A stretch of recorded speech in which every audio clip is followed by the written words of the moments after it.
बढ़ते हैं हमारे अगले डिस्कशन पर, देखते हैं कि एक कॉन्ट्रैक्ट वैलिड कॉन्ट्रैक्ट कब माना जाएगा। यानी कि वैलिड कॉन्ट्रैक्ट क्या होता है, वो कॉन्ट्रैक्ट जो कि आप लॉ के पास जाकर, कोर्ट के पास जाकर क्या करा सकते हो, एनफोर्स करा सकते हो। तो एक कॉन्ट्रैक्ट वैलिड कॉन्ट्रैक्ट कब माना जाएगा, यहाँ पर हमारे पास में दो तरीके से इस डिस्कशन को डिवाइड किया हुआ है। कौन कौन सा, पहला वो सारे एलिमेंट्स जो कि सेक्शन 10 में दिए हुए, यानी कि इंडियन कॉन्ट्रैक्ट एक्ट के सेक्शन 10 में कुछ एलिमेंट्स स्पेसिफाई किए हुए कि ये एलिमेंट्स तो होने ज़रूरी हैं। अगर ये एलिमेंट एग्जिस्ट नहीं करेंगे किसी अग्रीमेंट के अंडर तो फिर वो एक वैलिड कॉन्ट्रैक्ट नहीं कहलाएगा। उसके अलावा कुछ ऐसे एलिमेंट्स हैं जो कि इंडियन कॉन्ट्रैक्ट एक्ट में स्पेसिफिकली दिए तो नहीं हुए हैं, लेकिन वो होना ज़रूरी है। अगर वो नहीं हुए किसी अग्रीमेंट के अंडर तो भी वो अग्रीमेंट वैलिड कॉन्ट्रैक्ट का रूप नहीं ले पाएगा। तो हम देखते हैं अब कि कौन कौन से एलिमेंट्स प्रिस्क्राइब किए गए हैं किसमें, हमारे सेक्शन 10 के अंदर।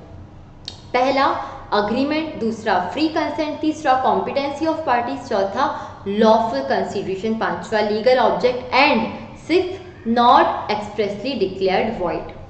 उसके अलावा जो सेक्शन 10 में नहीं दिए गए वो कौन से एलिमेंट है, टू पार्टीज यानी कि दो पार्टीज होनी चाहिए, intention to create legal relation होना चाहिए, फुलफिलमेंट ऑफ लीगल फॉर्मेलिटीज होना चाहिए, सर्टेनिटी ऑफ मीनिंग होना चाहिए और पॉसिबिलिटी ऑफ परफॉर्मेंस होना चाहिए। ये सारे एलिमेंट्स होना चाहिए। अब हम पहले देखते हैं कि सेक्शन 10 में कौन कौन से एलिमेंट्स दिए हुए हैं। पहला, ऑफर एंड एक्सेप्टेंस और एन अग्रीमेंट। अग्रीमेंट का होना ज़रूरी है, अगर अग्रीमेंट नहीं हुआ तो वो एक वैलिड कॉन्ट्रैक्ट नहीं कहलाएगा। कॉन्ट्रैक्ट की डेफिनेशन में ही हमने देखा, क्या देखा कि agreement enforceable by law is known as contract, यानी कि अग्रीमेंट तो होना चाहिए ना, तभी जाके वो कॉन्ट्रैक्ट बन पाएगा। तो अग्रीमेंट जो है वो आपका सबसे मेन, सबसे बेसिक, फर्स्ट पहला एलिमेंट है, अग्रीमेंट होना ज़रूरी है। और अग्रीमेंट हमने क्या पढ़ा था, every promise and every set of promise forming consideration for each other, यानी कि प्रॉमिस या फिर सेट ऑफ प्रॉमिस क्या करें, एक दूसरे के लिए अगर कंसीडरेशन बन रहे हैं तो वो क्या कहलाता है, वो अग्रीमेंट कहलाता है। ठीक है, an agreement is an outcome of offer and acceptance, यानी कि जब ऑफर को एक्सेप्टेंस मिल जाती है क्या बन जाता है, अग्रीमेंट बन जाता है। An agreement is the first essential element of a valid contract. ठीक है, every promise and every set of promise forming consideration for each other is an agreement, and according to section 2 clause b a proposal when accepted becomes a promise। ये दो definition आपको लिखनी है। जो definition है वो हमें वर्ड टू वर्ड याद रखनी है, इसलिए मैं बार बार उनको रिपीट कर रही हूँ कि हर एक जो डेफिनेशन है वैसी की वैसी हमें लिखनी है जैसी कि वो दी गई है।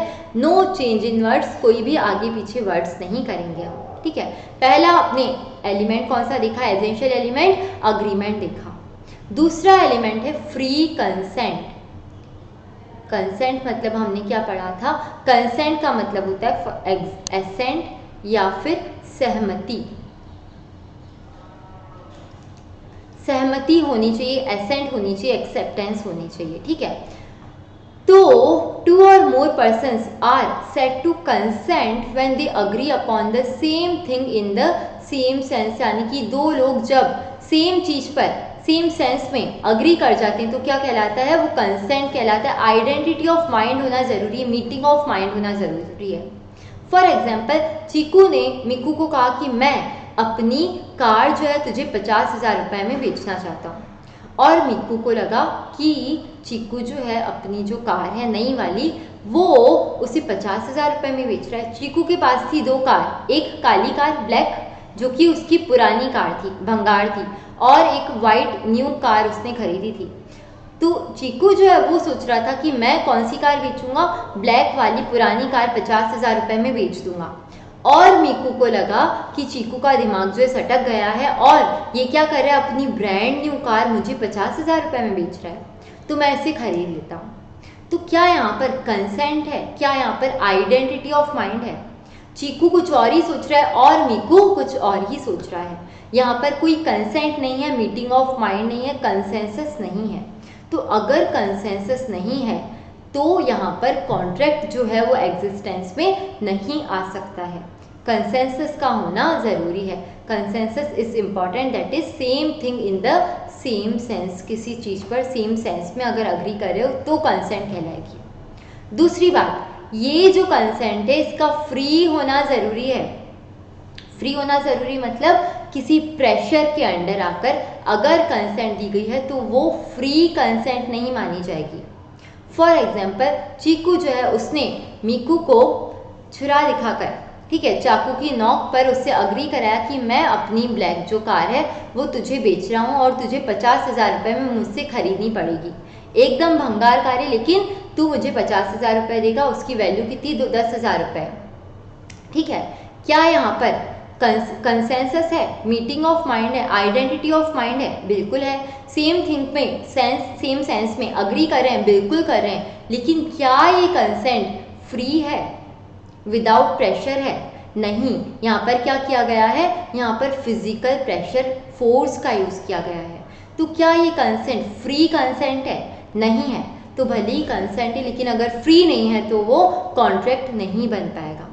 This can also be understood as identity of mind in understanding the terms, that is consensus and item, यानी कि ये लैटिन फ्रेज है जिसे कहा जाता है identity of mind. Further, such a consent must be free. Free होना जरूरी है कंसेंट का। Consent would be considered as free consent if it is not caused by coercion, undue influence, fraud, misrepresentation और मिस्टेक। कंसेंट को free consent कब कहा जाएगा?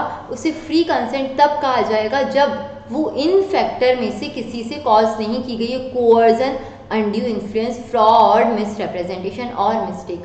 क्या भारी टर्म्स बोले हैं। कोवर्जन, कोवर्जन का मतलब क्या होता है? फिजिकल प्रेशर, डराना, धमकाना इज कोवर्जन। अनड्यू इन्फ्लुएंस क्या होता है? इमोशनल ब्लैकमेल करना, मोरल प्रेशर यूज करना। फ्रॉड क्या होता है? सबको पता है। फ्रॉड क्या होता है? किसी के साथ में झूठ, धोखाधड़ी करना, जिसे हम आगे अच्छे से समझेंगे। ठीक है, 21 दिन में पैसा डबल।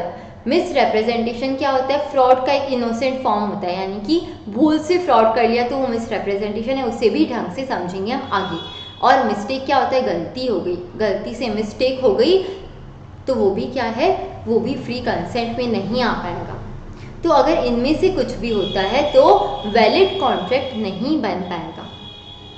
यहाँ तक क्लियर है? 2 पॉइंट्स हमने पढ़े। पहला, अग्रीमेंट होना चाहिए, दूसरी फ्री कंसेंट होनी जरूरी है। ये एग्जांपल्स आपके लिए एकदम बेबी एग्जांपल्स हैं जो कि आप पढ़ सकते हो अपने आप। तीसरा, कैपेसिटी ऑफ पार्टीज, यानी कि पार्टीज जो है वो क्या होनी चाहिए? केपेबल ऑफ कॉन्ट्रैक्टिंग होनी चाहिए, कॉम्पिटेंट टू कॉन्ट्रैक्ट होनी चाहिए। कॉम्पिटेंट टू कॉन्ट्रैक्ट यानी क्या? हाथ पैर चलने चाहिए जिससे वो कॉन्ट्रैक्ट कर पाए? नहीं। कैपेसिटी ऑफ पार्टी का मतलब क्या है? उनमें ये लीगल कैपेसिटी होनी चाहिए कि वो क्या कर पाए? एक वैलिड कॉन्ट्रैक्ट बना पाए। अगर एक इनकेपेबल पार्टी ने अग्रीमेंट में एंटर किया है तो वो कॉन्ट्रैक्ट का फॉर्म नहीं ले पाएगा। Capacity to contract means the legal ability of a person to enter into a valid contract, यानी कि उसकी लीगल एबिलिटी है क्या, यानी कि उसने अग्रीमेंट किया तो क्या लॉ उसे एनफोर्सिबल मान पाएगा क्या, वो बात हमें देखनी है। Section 11 of the Indian Contract Act specifies that every person is competent to contract who. पहला, कौन कौन कॉम्पिटेंट टू कॉन्ट्रैक्ट माने जाएंगे? 3 पॉइंट्स हमें याद रखने। पहला, is of the age of majority, major होना चाहिए, माइनर नहीं होना चाहिए, यानी नन्हे मुन्ने बच्चे तुम कॉन्ट्रैक्ट नहीं कर सकते हो, तुम्हारा बड़े हो जाना जरूरी है, बच्चे कॉन्ट्रैक्ट नहीं किया करते। ठीक है। The age of contracting person, that is the person entering into contract must be of 18 years of age. 18 complete हो जाना चाहिए, ऐसा नहीं कि 17 करके 18 में एंटर किया और कॉन्ट्रैक्ट कर रहा है, नहीं, 18 कंप्लीट होना चाहिए। Person below 18 years of age are considered minor, therefore incompetent to contract, क्योंकि बच्चे में उतनी समझ नहीं होती है, उसके साथ में कॉन्ट्रैक्ट करोगे तुम नहीं कर सकते हो। तो अगर किसी माइनर के साथ में अगर आपने कॉन्ट्रैक्ट किया है वो एक वैलिड कॉन्ट्रैक्ट नहीं माना जाएगा। दूसरी बात, इज ऑफ साउंड माइंड, यानी कि साउंड माइंड कैसे दिमाग का होना चाहिए? साउंड दिमाग का होना चाहिए, अनसाउंड माइंड का नहीं होना चाहिए, पागल नहीं होना चाहिए, पियक्कड़ नहीं होना चाहिए। ठीक है ना, नशे में धुत नहीं होना चाहिए। A person shall be consider to be of sound mind if he is in his senses so and he understand the implications of the contract at the time of entering into a contract। यानी कि अगर कोई person contract में enter करते वक्त उस contract की implications को समझ पा रहा है कि उसके कॉन्सिक्वेंस क्या निकल कर आने वाले हैं, तो वो माना जाएगा कि वो साउंड माइंड का, अदरवाइज नहीं माना जाएगा कि वो एक साउंड माइंड का व्यक्ति है, पर्सन है। A lunatic, an idiot, a drunken person or under the influence of some intoxicant is not supposed to be a person of sound mind। इसका मतलब क्या हुआ? A lunatic यानी कि पागल, an idiot, idiot भी पागल। तो फिर lunatic और idiot में फ़र्क क्या हुआ? दोनों को अलग अलग क्यों लिखा है? lunatic मतलब होता है पागल वाला पागल, एकदम छुरा लेकर पीछे पड़ जाएगा, पागल खाने टाइप वाला पागल। इडियट क्या होता है? इडियट वो पर्सन हो जाता है जिसका ब्रेन जो है वो पूरी तरीके से डेवलप नहीं हुआ है, उसकी एज के अकॉर्डिंग उसका ब्रेन डेवलप नहीं हुआ है। फॉर एग्जाम्पल, कोई मिल गया का Hrithik Roshan, he was an idiot. वो एक हार्मफुल पर्सन नहीं था किसी के लिए, लेकिन उसका ब्रेन जो है वो डेवलप नहीं हुआ था, तो वो इडियट कहलाएगा। लेकिन अगर कोई एकदम ही पागल है तो वो क्या है? वो ल्यूनेटिक है। ठीक है। तीसरा क्या है? ड्रंकन पर्सन, पिया हुआ है, ठीक है, नशे में है, तो क्या वो कॉन्ट्रैक्ट की इम्प्लीकेशंस को समझ पाएगा? नहीं समझ पाएगा। या फिर क्या है? किसी इनटॉक्सिकेंट के इन्फ्लुएंस में कुछ फूका हुआ है, तो क्या वो कॉन्ट्रैक्ट की इम्प्लीकेशन समझ पाएगा? मान लो कोई पिया हुआ है, एकदम पिया हुआ है, नशे में धुत है, उसको कुछ होश नहीं है, अभी उसे कहा जाए कि तू क्या कर, तू तेरी सारी प्रॉपर्टी क्या कर ले, मेरे नाम कर ले, सिर्फ 10,000 रुपये में।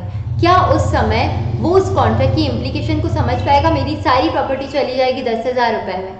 नहीं, वो नहीं समझ पाएगा। तो ऐसे व्यक्ति के साथ में, ऐसे पर्सन के साथ में अगर आप कॉन्ट्रैक्ट में एंटर करना चाहते हो तो वो कॉन्ट्रैक्ट ही नहीं कहलाएगा, वो अग्रीमेंट बनकर रह जाएगा, वो कॉन्ट्रैक्ट नहीं कहलाएगा। तो दूसरा हो गया इज ऑफ साउंड माइंड। तीसरा, is not otherwise disqualified from contracting by any law to which he is subject. यानी कि वो दूसरे किसी भी तरीके से क्या है? डिस्क्वालिफाइड नहीं है। A person entering into a contract should not be disqualified by his status in entering into such contracts. यानी कि उसका स्टेटस कुछ ऐसा नहीं है जिसको डिस्क्वालीफाई किया गया कि भाई तू तो कॉन्ट्रैक्ट में एंटर करना भी मत। ठीक है। Such persons are an alien enemy. Alien enemy है जादू? नहीं, एलियन एनिमी यानी कि दूसरे देश का कोई एनिमी है। फॉर एग्जाम्पल, मान लो कि पाकिस्तान को एनिमी कंट्री डिक्लेयर कर दिया गया, तो अगर पाकिस्तान को एलियन कंट्री डिक्लेयर कर दिया गया है तो वहाँ का हर सिटीज़न हमारे लिए एनिमी कहलाएगा। तो आप क्या एनिमी, दुश्मन के साथ में ट्रेड करोगे? नहीं कर सकते हो। एलियन एनिमी क्या है? डिस्क्वालीफाइड फ्रॉम कॉन्ट्रैक्टिंग है, आप उसके साथ में कॉन्ट्रैक्ट नहीं कर पाओगे। दूसरा, फॉरेन सॉवरेन, यानी कि फॉरेन कंट्रीज़ के सॉवरेन जो हैं। फॉर एग्जांपल, हमारे इंडिया में हमारे external affairs minister mister Jaishankar, क्या है? एस जयशंकर हमारे सॉवरेन हैं। ठीक है। तो ऐसे बड़े पद के जो लोग हैं, बड़े स्टेटस के जो लोग हैं, वो क्या कहलाते हैं? सॉवरेन कहलाते हैं। तो हमारे लिए जो यूएस के फॉर एग्जांपल जो बाइडन या फिर कोई और ऐसी स्टेटस वाले लोग क्या है? फॉरेन सॉवरेन है।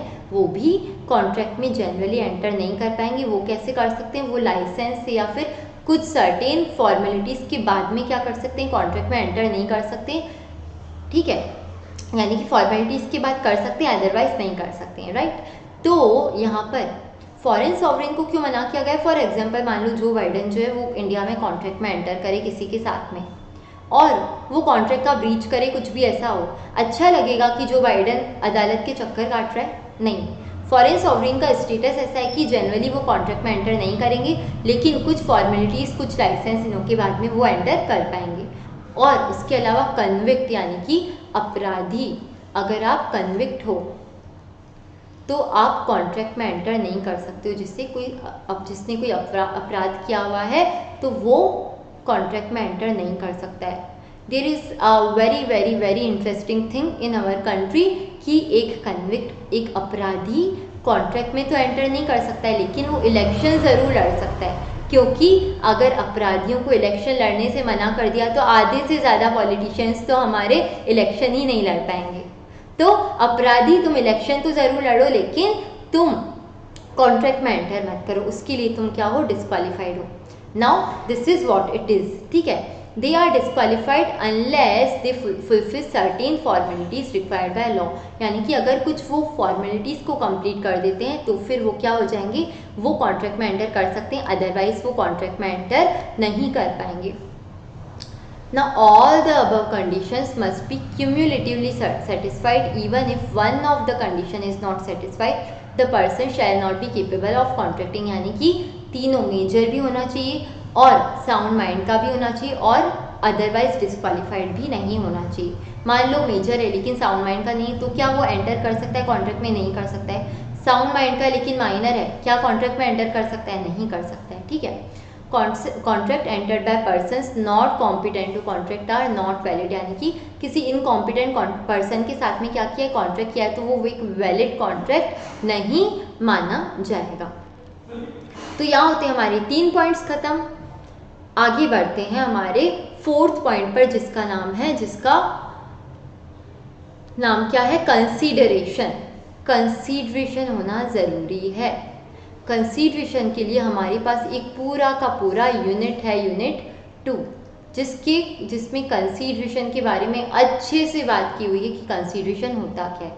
अभी हमें एकदम छोटी सी बात समझने की, कंसीडरेशन का मतलब होता है something in return quid pro Q, यानी कि कुछ करने के लिए आपको बदले में कुछ मिल रहा है, तो वो क्या है, कंसीडरेशन है।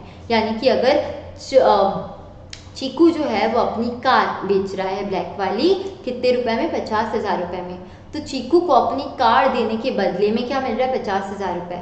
मीकू को 50,000 रुपये देने के बदले में क्या मिल रहा है, काली वाली कार। तो ये क्या है, एक दूसरे के लिए कंसीडरेशन है। ओके, तो कंसीडरेशन का होना ज़रूरी है। कंसीडरेशन अगर नहीं होगा तो कॉन्ट्रैक्ट वैलिड नहीं माना जाएगा। लेकिन कुछ कंडीशंस हैं, कुछ सर्कमस्टांस हैं जहाँ पर कंसीडरेशन अगर नहीं होगा तो भी वो वैलिड कॉन्ट्रैक्ट माना जाएगा, जिससे हम पढ़ेंगे कहाँ पर, यूनिट 2। आगे बढ़ते हैं, लॉफुल कंसीडरेशन एंड ऑब्जेक्ट, यानी कि कंसीडरेशन आपका जो है या फिर जिस ऑब्जेक्ट के साथ में आप क्या कर रहे हो, कॉन्ट्रैक्ट कर रहे हो, वो क्या होना चाहिए, लॉफुल होना चाहिए, अनलॉफुल नहीं होना चाहिए। The consideration and object of the agreement must be lawful. Section 23 states that consideration और ऑब्जेक्ट इज नॉट लॉफुल। कब कंसीडरेशन या ऑब्जेक्ट लॉफुल नहीं माना जाएगा? पहला, if it is prohibited by law, यानी कि लॉ ने आपको मना करके रखा है कि ये मत करना, अगर तूने ऐसा किया तो तुझे जेल में डाल देंगे या फिर तेरे ऊपर ही फाइन लग जाएगी। ये क्या, प्रोहिबिट किया जा रहा है, लॉ में मना कर रहा है कि मत करना, फिर भी आप कर रहे हो, वो क्या है, प्रोहिबिटेड बाय लॉ है। फॉर एग्जाम्पल, हमारे इंडिया में जो डॉरी है वो क्या है, प्रोहिबिटेड है, दहेज लेना मना है। तो अगर मान लो चीकू जो है वो क्या कर रहा है, अपनी बेटी की शादी क्या कर रहा है, मीकू के बेटे से करा रहा है, इसके बेटे से इसकी बेटी की शादी। मीकू जो है ये क्या बोल रहा है, मैं मेरी बेटे की, मेरा इतना अच्छा हीरा बेटा है, मैं इसकी शादी किससे कराऊंगा, तुम्हारी डॉटर से, लेकिन बदले में मुझे क्या चाहिए, दहेज चाहिए 10 लाख रुपए का। ये जो अग्रीमेंट हो रहा है इनके बीच में, ये क्या है, ये लॉफुल नहीं है, प्रोहिबिट किया जा रहा है डॉरी को, और वही काम आप कर रहे हो तो ये क्या है, ये अनलॉफुल माना जाएगा, और क्योंकि अनलॉफुल है ये वैलिड कॉन्ट्रैक्ट नहीं बन पाएगा। दूसरा, if it is such as would defeat the provisions of law, यानी कि आप कुछ ऐसा अग्रीमेंट कर रहे हो जो कि आपको स्पेसिफिकली प्रोहिबिट नहीं किया हुआ है कि ऐसा मत करना, लेकिन आपने ऐसा कुछ कर लिया तो क्या हो जाएगा, लॉ को लाने की जो इंटेंशन है वो क्या हो जाएगी, डिफीट हो जाएगी, हार जाएगी। ये सारा जो डिस्कशन है हम आगे एकदम ज़्यादा डेप्थ में करने वाले, पूरे ढंग से एग्जाम्पल लेंगे। अभी ये समझ लो कि कुछ ऐसा है जो कि लॉ ने स्पेसिफिकली मना तो नहीं किया है, लेकिन अगर आपने ऐसा कुछ कर लिया तो फिर क्या हो जाएगा, लॉ की इंटेंशन जो है, लॉ जिस इंटेंशन से लाया गया है वही डिफीट हो जाएगा। तो अगर आप ऐसा कुछ कर रहे हो तो वो क्या माना जाएगा, वो लॉफुल नहीं माना जाएगा। तीसरी चीज़, इफ़ इट इज़ फ्रॉड्यूलेंट, यानी कि आप किसी के साथ में फ्रॉड कर रहे हो तो वो भी क्या है, इलीगल ऑब्जेक्ट में आएगा। या involves injury to the person और प्रॉपर्टी ऑफ अनदर, यानी कि आपके अग्रीमेंट में कुछ ऐसा लिखा हुआ है जो कि किसी और पर्सन की प्रॉपर्टी या फिर उस पर्सन को इंजरी, हानि, क्षति पहुंचा रहा है। आपने एग्जाम्पल लिया था, चीकू जो है वो मीकू को 50,000 रुपये देता है और बोलता है कि चिंकू को मार के आ।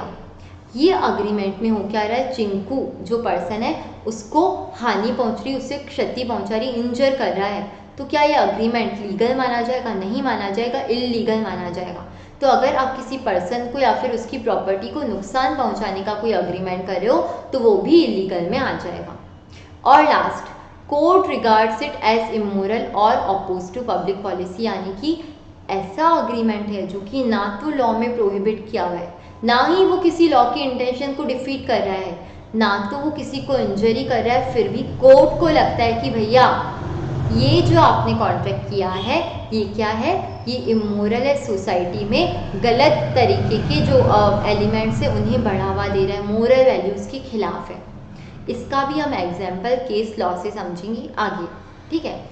तो अगर इमोरल है, मोरल वैल्यूज़ के खिलाफ है, तो भी वो क्या माना जाएगा, इलीगल माना जाएगा। तो यहाँ हो जाता है हमारा लॉफुल कंसीडरेशन एंड ऑब्जेक्ट का discussion finish. Next, not expressly declare to be void, यानी कि वॉइड क्या होता है, वॉइड का मतलब होता है ऐसी चीज जिसका कोई इफेक्ट नहीं है, विदाउट एनी इफेक्ट, इफेक्ट नहीं है, ठीक है। ऐसी चीज जिसका कोई इफेक्ट नहीं है, जो खाली एकदम कुछ इफेक्ट नहीं है, वो क्या है, वॉइड है। तो अगर कोई अग्रीमेंट स्पेसिफिकली मना किया हुआ है कि ये वॉइड है, इसका कोई इफेक्ट नहीं होगा, आपने कर लिया ना, इसका कोई इफेक्ट नहीं होगा, तो फिर वो भी वैलिड कॉन्ट्रैक्ट नहीं माना जाएगा। तो आपका जो अग्रीमेंट है वो ऐसा होना चाहिए जो कि लॉ ने स्पेसिफिकली वॉइड नहीं डिक्लेयर किया हुआ हो। The agreement enter into must not be which the law declares to be either illegal और वॉइड, ये हम आगे पढ़ेंगे कि वॉइड अग्रीमेंट होते कौन कौन से। An agreement is an agreement, an illegal agreement is an agreement expressly और इम्प्लाइडली प्रोहिबिटेड बाय लॉ, यानी कि अगर आपने इलीगल अग्रीमेंट किया तो भी वो क्या हो जाएगा, वॉइड माना जाएगा, उसका लीगल इफेक्ट नहीं होगा कॉन्ट्रैक्ट एक्ट में। और वॉइड अग्रीमेंट क्या होता है, जिसका कोई लीगल इफेक्ट नहीं होता है। तो आपका कॉन्ट्रैक्ट जो है, आपका जो अग्रीमेंट है वो ऐसा नहीं होना चाहिए जो कि इलीगल या फिर वॉइड हो। ये हो जाते हैं हमारे 6 एलिमेंट्स खत्म जो कि सेक्शन 10 में दिए हुए हैं। आई होप यहाँ तक आपको समझ में आया है।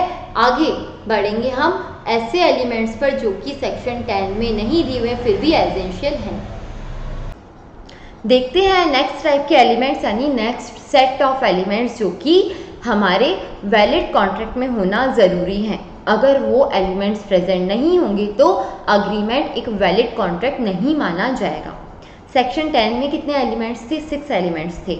अब हम वो एलिमेंट्स देखने जा रहे हैं जो कि सेक्शन 10 में नहीं दिए हुए, इंडियन कॉन्ट्रैक्ट एक्ट में नहीं दिए हुए, लेकिन होना ज़रूरी है। अगर वो नहीं होंगे तो एक वैलिड कॉन्ट्रैक्ट एग्जिस्टेंस में नहीं आ पाएगा। तो पहला जो एलिमेंट है वो क्या है, वो है 2 पार्टीज, यानी कि 2 पार्टीज का होना ज़रूरी है, एटलीस्ट 2 पार्टीज। 2 से ज़्यादा हो सकती है लेकिन 2 से कम नहीं होंगी। यानी कि एक पार्टी अगर है तो क्या वो अपने आप से कॉन्ट्रैक्ट कर सकती है, नहीं कर सकती है। ऐसे कैसे, एक पर्सन मान लो चीकू, चीकू क्या करता है, एक हाथ में क्या करता है, पेन लेता है और दूसरे हाथ में लेता है पैसे, और एक हाथ से दूसरे हाथ को देता है पेन, दूसरे हाथ से पहले हाथ को देता है पैसे, और बोलता है कि ये हो गई मेरी ज़िंदगी की पहली कमाई, पहली सेल जो कि मैंने खुद के साथ में की है। क्या ऐसा पॉसिबल है, क्या इसे कॉन्ट्रैक्ट माना जाएगा? नहीं माना जाएगा। क्यों नहीं माना जाएगा? क्योंकि एक कॉन्ट्रैक्ट को कॉन्ट्रैक्ट कहलाने के लिए वहाँ पर 2 पार्टीज़ का होना ज़रूरी है। अगर 2 पार्टीज़ प्रेजेंट नहीं है तो वो एक वैलिड कॉन्ट्रैक्ट नहीं माना जाएगा। So one can not contract with himself, आप अपने आप के साथ में कॉन्ट्रैक्ट नहीं कर पाओगे। A contract involves at least 2 parties, 1 party making the offer and the other party accepting it, यानी कि दूसरी पार्टी क्या कर रही है, उसे एक्सेप्ट कर रही है, पहली पार्टी क्या कर रही है, ऑफर दे रही है। हमने अग्रीमेंट की डेफिनेशन क्या पढ़ी थी, हमने अग्रीमेंट की डेफिनेशन पढ़ी थी, प्रॉमिस और set of promise forming consideration for each other, ठीक है।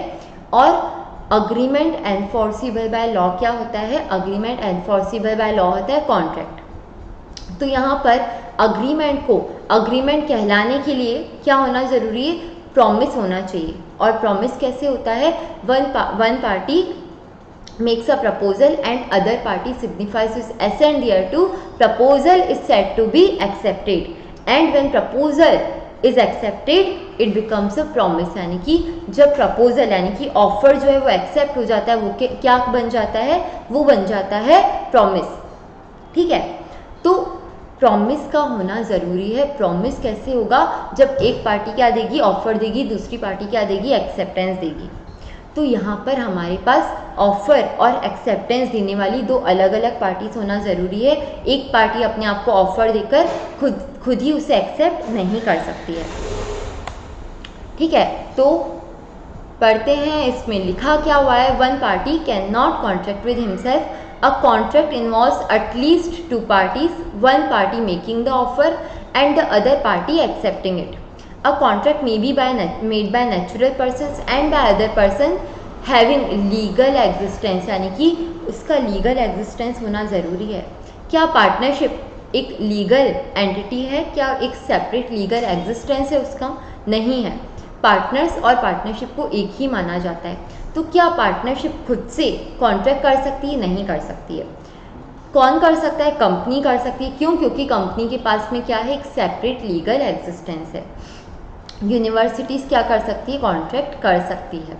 It is necessary to remember that identity of the persons be parties be ascertainable, यानी कि पार्टीज़ की जो आइडेंटिटी है, जो लोग कॉन्ट्रैक्ट कर रहे हैं, उनकी आइडेंटिटी क्या होनी चाहिए? एसर्टेनेबल होनी चाहिए, जिसे सर्टेन किया जा सके।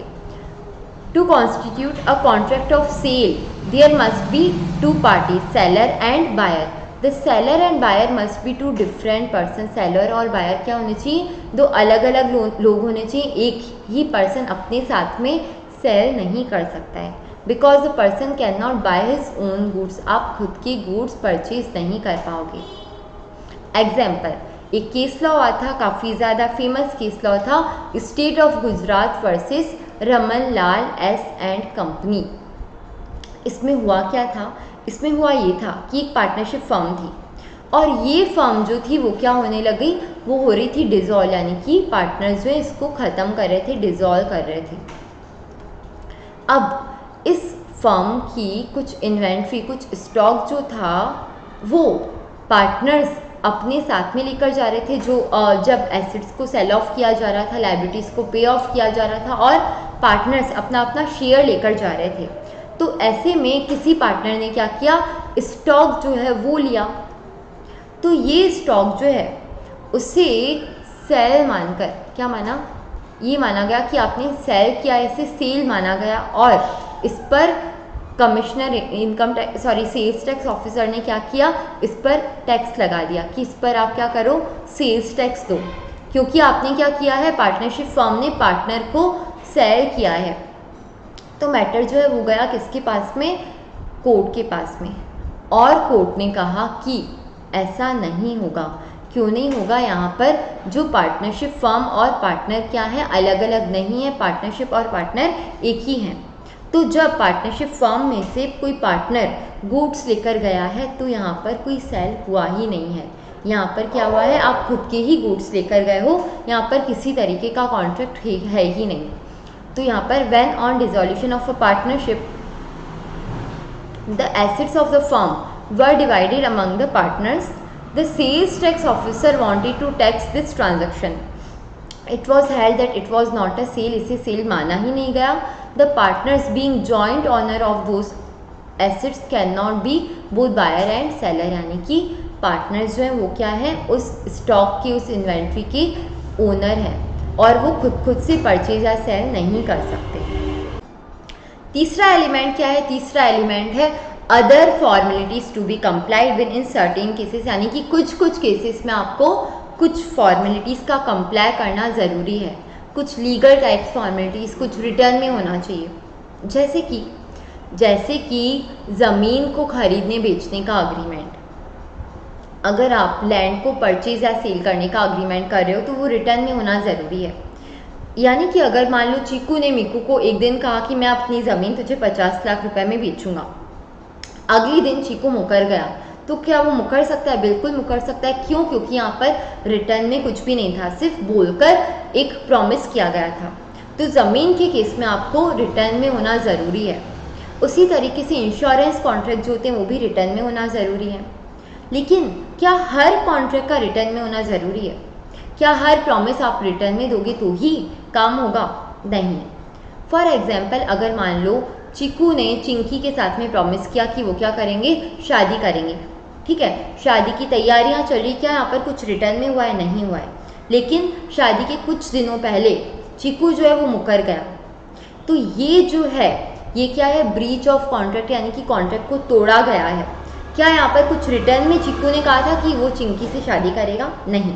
लेकिन फिर भी यहाँ पर क्या किया जाएगा, यहाँ पर चीकू के अगेंस्ट केस फाइल किया जा सकता है क्योंकि उसने कॉन्ट्रैक्ट को तोड़ा है। तो ज़रूरी नहीं है कि हर एक केस में आपको क्या करना पड़े, लीगल फॉर्मेलिटीज़, कुछ फॉर्मेलिटीज़ का कंप्लाई करना ज़रूरी हो, लेकिन कुछ सर्टेन केसेस में आपका लीगल फॉर्मेलिटीज़ का कंप्लाई करना ज़रूरी है। अगर आप वो फॉर्मेलिटीज़ कंप्लाई नहीं करते हो, वो पूरी नहीं है, तो फिर वो एक कॉन्ट्रैक्ट नहीं माना जाएगा, उससे आप एनफोर्स नहीं करा पाओगे। बात समझ में आ रही है? देखो लिखा क्या हुआ है, अ कॉन्ट्रैक्ट में भी रिटन और स्पोकन, कॉन्ट्रैक्ट रिटन भी हो सकता है और स्पोकन भी हो सकता है, बोलकर भी आप कॉन्ट्रैक्ट कर सकते हो। एज टू लीगल इफेक्ट्स, अगर लीगल इफेक्ट की बात की जाए, there is no difference between a written contract and contract made by word of mouth, यानी कि दोनों में कोई फ़र्क नहीं होता है अगर उसकी लीगल इफेक्ट की बात की जाए तो। But in the interest of parties the contract must be written, लेकिन पार्टीज़ का भला किसमें कि वो रिटर्न में कर दें। क्यों? क्योंकि उसको प्रूव करना ईजी होता है। जब आपने बोलकर कॉन्ट्रैक्ट किया है तो वहाँ पर उसे प्रूव करना मुश्किल हो जाता है कि सामने वाले ने प्रॉमिस किया भी था या फिर नहीं किया था। In case of certain contracts, कुछ कॉन्ट्रैक्ट्स के केस में आपको क्या करना पड़ता है, some other formalities have to be complied with to make an agreement legally enforceable, यानी कि कुछ लीगल फॉर्मेलिटीज़ का कंप्लाई करना ज़रूरी होता है आपको कुछ सर्टेन काइंड ऑफ कॉन्ट्रैक्ट के केस में। For example, contract of insurance is not valid except as a return contract, यानी कि इंश्योरेंस का कॉन्ट्रैक्ट रिटर्न होगा तो ही चलेगा। यानी कि इंश्योरेंस कंपनी ने बोल दिया कि हाँ हाँ चल चल तेरा इंश्योरेंस कर लिया, आपने कहा कि हाँ बढ़िया मैं प्रीमियम दे रहा हूँ आपको, ठीक है, बोलकर ये अग्रीमेंट किया गया है। अगले दिन क्या हुआ, आपका एक्सीडेंट हो गया और इंश्योरेंस कंपनी ने कहा कि चलना नहीं दे रहा हूँ, क्या आप उसे एनफोर्स करा पाओगे कि इसने इंश्योरेंस कंपनी ने कहा था कि मुझे क्या करेगा, रीइम्बर्स करेगा, इंडेमनीफाई करेगा, और ये अब कर ही नहीं रहे हैं? ऐसा आप नहीं कर पाओगे। क्यों? क्योंकि इंश्योरेंस का जो कॉन्ट्रैक्ट है वो रिटर्न में होना ज़रूरी है। अगर वो रिटर्न में नहीं है तो फिर ये कॉन्ट्रैक्ट माना ही नहीं जाएगा। Further, in case of certain contracts, registration of contract under the law which is in force at the time is essential for it to be valid. Example, in case of immovable property, यानी कि ज़मीन के खरीद बेच के contract में क्या होना चाहिए, कुछ और भी फॉर्मेलिटीज़ का होना ज़रूरी है। क्या फॉर्मेलिटीज़ होनी चाहिए, वो रजिस्टर्ड होना चाहिए, ठीक है, स्टाम्पिंग होनी चाहिए, प्रॉपर स्टाम्प पर होना चाहिए। तो ये सारी फॉर्मेलिटीज़ अगर होगी तो फिर वो माना जाएगा कि वो क्या है, वो एक वैलिड कॉन्ट्रैक्ट है। अदरवाइज ऐसे बोल कर किसी को कहा कि हाँ मैं तेरी प्रॉपर्टी खरीद रहा हूँ, बेच रहा हूँ, ये सब नहीं चलेगा। यहाँ पर रिटर्न का और दूसरी जो भी फॉर्मेलिटीज़ है, रजिस्ट्रेशन से रिलेटेड जो फॉर्मेलिटीज़ है उनका होना ज़रूरी है। Thus, where there is any statutory requirement that any contract is to be made in writing और in the presence of witness, यानी कि अगर किसी कॉन्ट्रैक्ट में लिखा गया, किसी लॉ में लिखा गया है कि अगर आप इस तरीके के कॉन्ट्रैक्ट कर रहे हो तो या तो आपका रिटर्न में होना चाहिए, या फिर किसी लॉ में लिखा हुआ है कि विटनेस के प्रेजेंस में आपको क्या करना पड़ेगा, कॉन्ट्रैक्ट करना पड़ेगा। जैसे कि कई बार होता है एम्प्लॉयमेंट के जो कॉन्ट्रैक्ट होते हैं, ठीक है, यानी कि आप कहीं जॉब कर रहे हैं तो कई कॉर्पोरेट्स में क्या होता है, वहाँ पर विटनेस साथ में लिखे जाते हैं कि ये इस विटनेस के सामने कॉन्ट्रैक्ट किया गया है। तो किसी लॉ में क्या होता है, विटनेस के प्रेजेंस में कोई कॉन्ट्रैक्ट करना ज़रूरी है। अगर कोई गवाह नहीं है, ठीक है, तो उसे कॉन्ट्रैक्ट मानेंगे ही नहीं। या फिर हो सकता है कि उसका प्रॉपर रजिस्ट्रेशन होना चाहिए, स्टाम्पिंग एकदम प्रॉपर होनी चाहिए। तो वो सारी अगर फॉर्मेलिटीज़ किसी लॉ में लिखी हुई है, तो अगर वो फॉर्मेलिटीज़ आपने कंप्लाई नहीं की है तो फिर वो एक वैलिड कॉन्ट्रैक्ट नहीं माना जाएगा। और any law relating to the registration of document must be complied with, तो वो सारी अगर फॉर्मेलिटीज़ आपने कंप्लाई की हैं तो वो एक वैलिड कॉन्ट्रैक्ट माना जाएगा। चौथा एलिमेंट है सर्टेनिटी ऑफ मीनिंग, यानी कि मीनिंग सर्टेन होना चाहिए। इसका मतलब क्या हुआ? सर्टेन यानी क्या? निश्चित, डेफिनेट, ठीक है। आई हैव सर्टेनिटी, ठीक है, डेफिनेट। कॉन्ट्रैक्ट का डेफिनेट निश्चित होना ज़रूरी है, उसमें जो टर्म्स है ना वो डेफिनेट होना ज़रूरी है। The agreement must be certain and not वेग। वेग का मतलब क्या होता है? अनक्लियर। वेग का मतलब क्या होता है? अनक्लियर। तो अगर कॉन्ट्रैक्ट के जो टर्म्स है वो क्या है? अनक्लियर हैं, तो क्या वो एक वैलिड कॉन्ट्रैक्ट माना जाएगा? नहीं माना जाएगा। Example, A agrees to sell B 100 tons of oil, ठीक है। ए ने कहा कि मैं तुझे 100 टन ऑयल सेल करूँगा। कौन सा ऑयल? एडिबल ऑयल या कोई और ऑयल? कौन सा ऑयल आप सेल करने की बात कर रहे हो? तो यहाँ पर अलग अलग तरीके के कोकोनट ऑयल हो सकता है, ऑलिव ऑयल हो सकता है, आमंड ऑयल हो सकता है, बहुत सारे हेयर ऑयल हो सकते हैं, कुछ भी हो सकता है। तो क्या यहाँ पर सर्टेनिटी ऑफ मीनिंग है? नहीं है। तो कॉन्ट्रैक्ट का सर्टेन होना ज़रूरी, टर्म्स का सर्टेन होना ज़रूरी है। या तो टर्म्स सर्टेन हो, निश्चित हो, या तो केपेबल ऑफ बीइंग सर्टेन हो, यानी कि ऐसे टर्म्स हों जिसे हम क्या कर पाए? सर्टेन कर पाए। इसका मतलब क्या हुआ? अभी मान लो कि ए जो है वो सिर्फ एक ही टाइप के ऑयल में डील करता है, वो एक ही टाइप के ऑयल का डीलर है। वो क्या करता है? कोकोनट ऑयल जो होता है वो सेल करता है। तो फिर अब ए ने बी को कहा कि वो बी को 100 टन्स ऑफ ऑयल जो है वो सेल करेगा। तो क्या ये वैलिड कॉन्ट्रैक्ट माना जाएगा? बिल्कुल माना जाएगा। क्यों? क्योंकि यहाँ पर जो टर्म्स है वो केपेबल ऑफ बीइंग सर्टेन है, क्योंकि पता चल रहा है कि ए सिर्फ एक ही तरीके के ऑयल में डील कर रहा है। तो ये बात किसकी कर रहा होगा? उसी ऑयल की बात कर रहा होगा। तो फिर ये कॉन्ट्रैक्ट वैलिड हो जाएगा। लेकिन अगर ये 100 तरीके के ऑयल्स में डील कर रहा है तो फिर यहाँ पर टर्म्स जो वो सर्टेन नहीं है।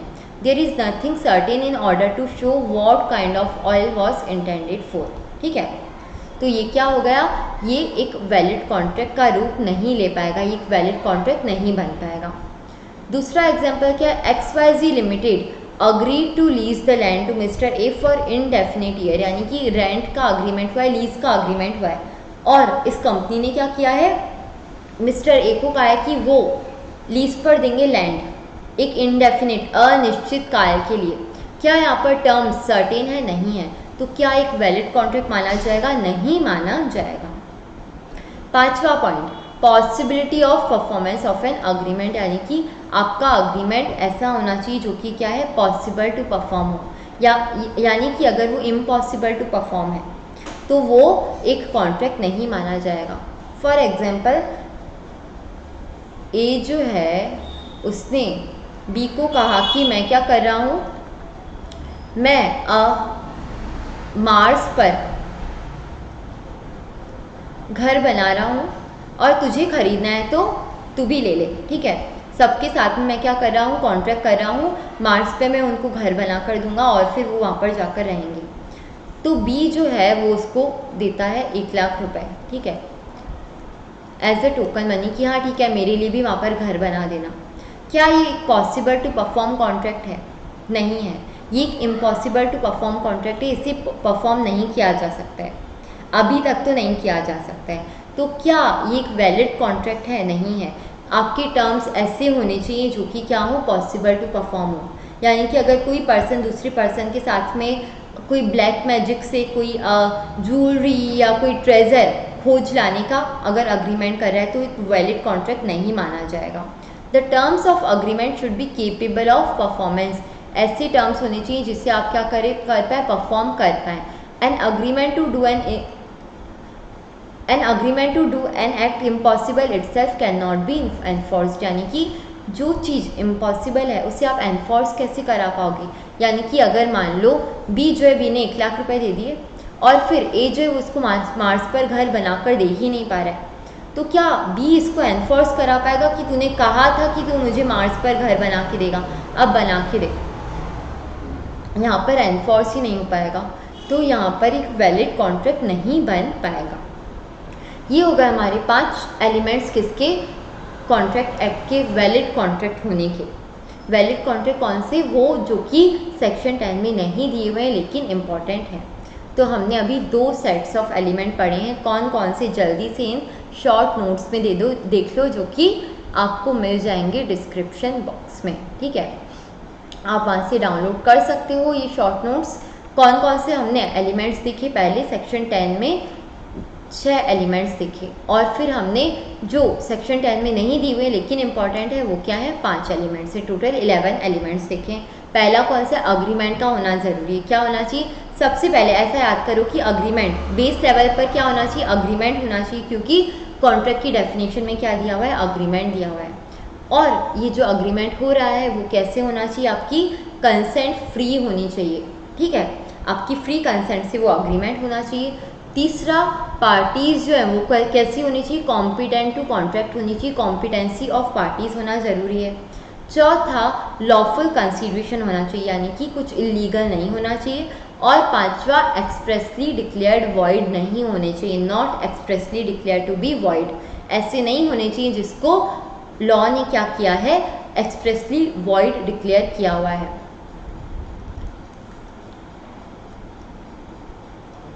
ठीक है। ये हो गए आपके सेक्शन 10 में दिए हुए एलिमेंट्स। सेक्शन 10 में जो नहीं दिए हुए वो कौन कौन से, पहला कौन सा था, intention to create legal relationship, इसमें हमने पढ़ा कौन सा था, बेल्फर वर्सेस बेल्फर। अच्छा, यहाँ पर स्किप हो गया है 2 पार्टीज, ठीक है। यहाँ पर 5 से 2 पार्टीज, दूसरा intention to create legal relation, तीसरा फुलफिलमेंट ऑफ लीगल फॉर्मेलिटीज, ठीक है, लीगल फॉर्मेलिटीज होनी चाहिए। उसके अलावा certainty of meaning and possibility of performance. 2 parties, दूसरा intention to create legal relationship, तीसरा सर्टेनिटी ऑफ मीनिंग, चौथा फुलफिलमेंट ऑफ लीगल फॉर्मेलिटीज, पांचवा पॉसिबिलिटी ऑफ परफॉर्मेंस।